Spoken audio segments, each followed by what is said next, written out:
Hello मेरे प्यारे बच्चों, तो कैसे हैं आप सब। आप लोग को क्लास 10th का सामाजिक विज्ञान का ऑब्जेक्टिव और सब्जेक्टिव क्वेश्चन कराएंगे, जो आप लोग को 3 घंटा में बनाना रहेगा और 80 नंबर के रहेगा। अगर आप लोग वीडियो पर पहली बार आए हैं तो चैनल को लाइक और सब्सक्राइब करना ना भूलिएगा। तो चलिए बिना देर को आप लोग को क्वेश्चन प्रीवियस ईयर कराते हैं। तो देखिए मेरा पहला क्वेश्चन क्या है। मेरा पहला क्वेश्चन है, निम्नलिखित में से कौन जैव संसाधन का उदाहरण है। तो जैव संसाधन का उदाहरण क्या हो जाएगा, जो मनुष्य है वही मेरा जैव संसाधन का उदाहरण होगा। चलिए तो अब क्वेश्चन नंबर हम लोग सेकेंड करते हैं। देखिए अब क्वेश्चन नंबर मेरा सेकेंड क्या कह रहा है। मेरा सेकेंड नंबर क्वेश्चन है, मानव जीवन की गुणवत्ता और विश्व शांति बनाए रखने के लिए संसाधनों का समाज में कैसा बंटवारा होना चाहिए। तो मेरा कैसा बंटवारा होना चाहिए, तो नया संगत बंटवारा, ना ही अमीर के हिसाब पे, ना ही गरीब के हिसाब पे, ना सरकार के हिसाब पे।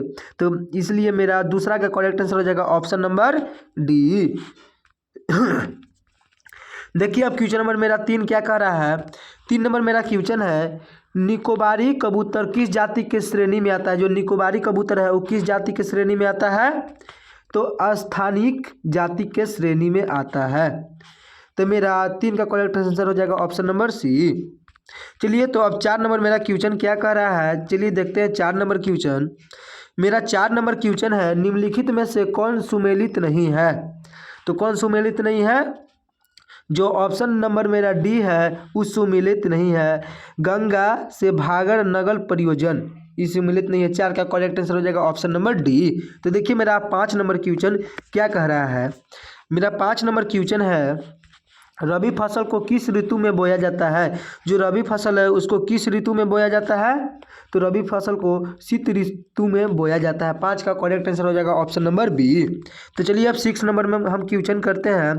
6 नंबर मेरा क्वेश्चन है, चाह किस प्रकार का कृषि का उदाहरण है। जो चाह है वो किस प्रकार का कृषि का उदाहरण है, तो मेरा इसका करेक्ट आंसर हो जाएगा रोपण कृषि। 6 का करेक्ट आंसर हो जाएगा ऑप्शन नंबर सी। चलिए अब क्वेश्चन नंबर हम लोग 7 करते हैं। तो 7 नंबर मेरा क्वेश्चन क्या कह रहा है, देखिए मेरा 7 नंबर क्वेश्चन है, झारखंड में गुआ और नेवामुंडी में कौन सा खनिज पाया जाता है। तो कौन सा खनिज पाया जाता है, तो लो अयस्क खनिज पाया जाता है। 7 का करेक्ट आंसर हो जाएगा ऑप्शन नंबर ए। चलिए अब क्वेश्चन नंबर हम 8 करते हैं। तो 8 नंबर मेरा क्वेश्चन क्या कर रहा है, निम्नलिखित में से किसका परिवहन पाइपलाइन द्वारा होता है। तो पाइपलाइन द्वारा किसका परिवहन होता है, तो उपरोक्त सभी का परिवहन जो है वो पाइपलाइन द्वारा होता है। पेट्रोल का भी पाइपलाइन द्वारा होता है, कच्चा तेल का भी पाइपलाइन द्वारा होगा, उसका पानी का भी पाइपलाइन द्वारा होगा। इसलिए मेरा 8 का करेक्ट आंसर हो जाएगा ऑप्शन नंबर डी। चलिए तो अब 9 नंबर क्वेश्चन हम करते हैं। 9 नंबर मेरा क्वेश्चन क्या कह रहा है, देखिए 9 नंबर क्वेश्चन है, हमारे देश की 22 प्रमुख भाषाओं को संविधान की किस अनुसूची में रखा गया है, तो 8वीं अनुसूची में रखा गया है। कौन अनुसूची में रखा गया है, तो 8वीं अनुसूची में रखा गया है। मेरा 9 का करेक्ट आंसर हो जाएगा ऑप्शन नंबर ए। चलिए तो अब 10 नंबर हम क्वेश्चन करते हैं। मेरा 10 नंबर क्वेश्चन है, स्थानीय शासन व्यवस्था में कितना पद महिलाओं के लिए आरक्षित है। जो स्थानीय शासन व्यवस्था है उसमें महिलाओं के लिए कितना पद आरक्षित है, तो 1/3 पद जो है वो आरक्षित है। 10 का करेक्ट आंसर हो जाएगा ऑप्शन नंबर ए। चलिए अब क्वेश्चन नंबर हम लोग 11 करते हैं। तो मेरा 11 नंबर क्वेश्चन क्या कह रहा है, देखिए अमेरिका में नागरिक अधिकार आंदोलन कब शुरू हुआ, कब हुआ था, तो बताइए कब हुआ था। तो इसका मेरा करेक्ट आंसर हो जाएगा ऑप्शन नंबर बी, 1954 से लेकर 1968 ईस्वी तक। 11 का बी ऑप्शन सही है। चलिए तो अब 12 नंबर क्वेश्चन करते हैं। मेरा 12 नंबर क्वेश्चन है, भारत के राज्यों की विधानसभा में महिलाओं का प्रतिनिधित्व कितना फीसदी है। तो कितना फीसदी है, तो 5%। तो मेरा 12 का करेक्ट आंसर हो जाएगा ऑप्शन नंबर डी, 5% से कम। चलिए तो अब 13 नंबर हम क्वेश्चन करते हैं। मेरा 13 नंबर क्वेश्चन है, इनमें से कौन से देश में द्वंद्विलीय व्यवस्था है। तो मेरा इसका कौन से देश में है, तो अमेरिका में है। 13 का करेक्ट आंसर हो जाएगा ऑप्शन नंबर बी। चलिए अब 14 नंबर हम क्वेश्चन करते हैं। 14 नंबर मेरा क्वेश्चन है, नेपाल में राजतंत्र को किस वर्ष समाप्त किया गया? तो मेरा 2008 में जो है वो नेपाल को समाप्त कर दिया गया था। 14 का करेक्ट आंसर हो जाएगा ऑप्शन नंबर बी। चलिए अब 16 नंबर क्वेश्चन है। 15 नंबर मेरा क्वेश्चन क्या कर रहा है? मेरा 15 नंबर क्वेश्चन है, बोलिविया में पानी के निजीकरण के खिलाफ आंदोलन की अगुवाई किस संगठन ने किया था? तो किस संगठन ने किया था? तो मेरा जो है फीड सिकोर, यही हो जाएगा करेक्ट आंसर। 15 के ये ऑप्शन सही है। 16 नंबर क्वेश्चन हम लोग देखते हैं। तो मेरा 16 नंबर क्वेश्चन क्या कह रहा है? देखिए मेरा 16 नंबर क्वेश्चन है, केरल में शिशु मृत्यु दर कम होने का एक कारण निम्नलिखित में से कौन सा है? तो मेरा कौन सा है? जो मेरा ऑप्शन नंबर सी है वही मेरा निम्नलिखित कारण हो जाएगा। शिक्षा एवं स्वास्थ्य जैसी मौलिक सुविधाओं की पर्याप्त उपलब्धियां। 16 का करेक्ट आंसर हो जाएगा ऑप्शन नंबर सी। चलिए अब 17 नंबर हम क्वेश्चन करते हैं। तो मेरा 17 नंबर क्वेश्चन क्या कर रहा है? देखिए, निम्नलिखित में से किसे संगठित क्षेत्र में नियोजित कहा जा सकता है? तो किसे कहा जा सकता है? तो मेरा करेक्ट आंसर हो जाएगा बहुराष्ट्रीय कंपनी का अस्थायी कर्मचारी को। 17 का करेक्ट आंसर हो जाएगा ऑप्शन नंबर बी। चलिए तो अब क्वेश्चन नंबर हम लोग 18 करते हैं। 18 नंबर मेरा क्वेश्चन क्या कह रहा है? 18 नंबर मेरा क्वेश्चन है, रोजगार के अधिक अवसर उत्पन्न करने के लिए निम्न में से कौन से उपाय किए जाते हैं? एक नंबर इसमें है सिंचाई की सुविधा में वृद्धि, विद्यालय और अस्पताल की स्थापना। तीसरा है खाद्य प्रसंस्करण इकाई की स्थापना। तो मेरा 18 का करेक्ट आंसर हो जाएगा ऑप्शन नंबर डी, जो है वो सही है।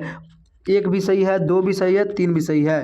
रोजगार के लिए सभी मेरा सही है। तो 18 का करेक्ट आंसर हो जाएगा ऑप्शन नंबर डी। चलिए तो अब 19 नंबर क्वेश्चन हम लोग करते हैं। 19 नंबर मेरा क्वेश्चन क्या कह रहा है? देखिए, निम्नलिखित में से कौन सी एजेंसी भारत सरकार की ओर से करेंसी नोट जारी करती है? जो कौन सी एजेंसी भारत सरकार की करेंसी नोट जारी करती है? तो आरबीआई यानी भारतीय रिजर्व बैंक द्वारा जारी की जाती है। चलिए अब 20 नंबर हम क्वेश्चन करते हैं। तो मेरा 20 नंबर क्वेश्चन क्या कर रहा है? देखिए, मेरा 20 नंबर क्वेश्चन है, राम और श्याम 2 छोटे किसान हैं जिन्होंने अलग अलग स्रोत से 20,000 रुपये कर्ज लिया। राम ने 1.5% ब्याज प्रति माह की दर से एक व्यापारी से कर्ज लिया, जबकि श्याम ने यह कर्ज बैंक से प्रतिवर्ष 8% ब्याज पर लिया। उपरोक्त आधार पर निम्नलिखित में से कौन सा कथन सत्य है? तो देखिए, मेरा पहला है राम ने सही किया क्योंकि उसे किसी प्रकार का कागजी कार्रवाई नहीं करनी पड़ेगी। दूसरा, श्याम की हालत ज़्यादा खराब है क्योंकि उसे ज़्यादा ब्याज देना पड़ेगा। सी ऑप्शन है, राम की हालत ज़्यादा खराब है क्योंकि वह ज़्यादा ब्याज दे रहा है। तो मेरा 20 का करेक्ट आंसर क्या हो जाएगा? ऑप्शन नंबर जो सी है वही मेरा करेक्ट आंसर हो जाएगा। सी नंबर ऑप्शन जो है वो करेक्ट है। सी नंबर 20 का सी। चलिए तो अब 21 नंबर हम क्वेश्चन करते हैं। 21 नंबर मेरा क्वेश्चन क्या कह रहा है? भारत सरकार ने सूचना का अधिकार आरटीआई नामक कानून कब लागू किया? तो कब लागू किया था? तो अक्टूबर 2005। 21 का करेक्ट आंसर हो जाएगा ऑप्शन नंबर ए। चलिए तो अब 22 नंबर हम क्वेश्चन करते हैं। तो देखिए, मेरा 22 नंबर क्वेश्चन क्या है? सरकार द्वारा अवरोधी अथवा प्रतिबंधों को हटाने की प्रक्रिया क्या कहलाती है? तो उदारीकरण कहलाती है। चलिए तो 22 का करेक्ट आंसर क्या हो जाएगा? Option number C. चलिए तो अब 23 नंबर हम क्वेश्चन करते हैं। मेरा 23 नंबर क्वेश्चन है, एर्नेस्ट रेनन किस देश के दार्शनिक थे? किस देश के दार्शनिक थे? तो फ्रांसीसी। 23 का करेक्ट आंसर हो जाएगा ऑप्शन नंबर बी। चलिए तो अब 24 नंबर हम क्वेश्चन करते हैं। फ्रांसीसी क्रांति कब हुई थी? जो फ्रांसीसी क्रांति थी वो कब हुई थी? 1789 ईस्वी में। 24 का करेक्ट आंसर हो जाएगा ऑप्शन नंबर ए। चलिए तो अब 25 नंबर क्वेश्चन करते हैं।